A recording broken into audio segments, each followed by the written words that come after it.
Right, the idea of this screencast is to show you how to create different kinds of web links to enhance or bring to the attention of students different types of information. So the inspiration for this was looking at this issue from a student where they haven't quite used the verb allow in the right pattern.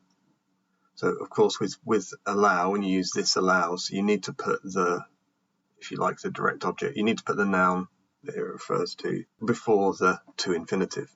And I created a link to show that this, well, with the intention of showing that this was the case. But then it occurred to me that it might not be that obvious to a student that it's the to infinitive that is still necessary, and that something between that and the to infinitive, and that if you do highlight the to, that might help them understand it better. So the idea here is to show you how you can create both this type and this type of link, which is actually pretty simple in Sketch Engine, but it might not be immediately obvious. So first of all, how did I create the first one?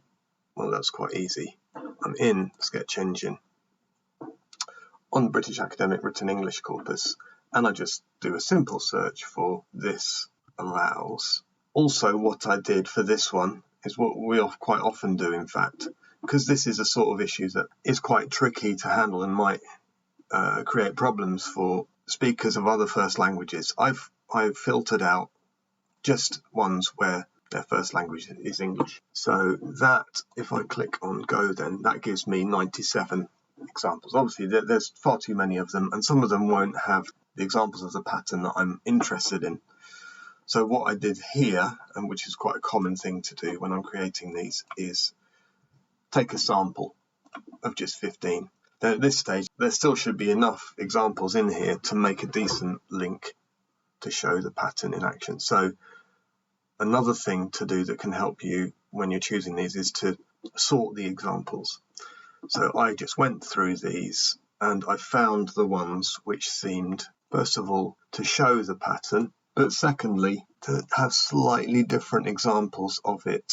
So we've got here, this one shows that the noun phrase can be a bit longer, this one and this one. And that gives us 6 examples, which hopefully will be enough. And I just choose these selected ones. There we are. And then I can make the link like so, give it a name, etc. I won't do it this time because I've done that already. So this is the first one. And then when I was making the link, I thought, well, might it be better to highlight the pattern? So let me just show you quickly how to do that. So you can start in the same place. Obviously, there's more complicated ways of doing this. You could allow for a noun in between this and allows. I won't do that this time. But basically the same starting point. Right, I haven't filtered for English first language speakers, but that won't matter too much. Then I come to collocations. The beauty of collocations is that then they are highlighted in the next concordance. So if I go tag and change the range, because I'm only interested in words or grammatical features which follow this allows, I did it 1 to 7 to capture everything that I wanted.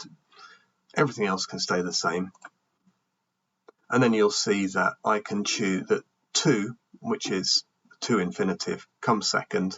That's the one I'm interested in. Still gives me a lot of examples, but again, if I know what I'm looking for now, so I can choose the same ones for purposes of comparison.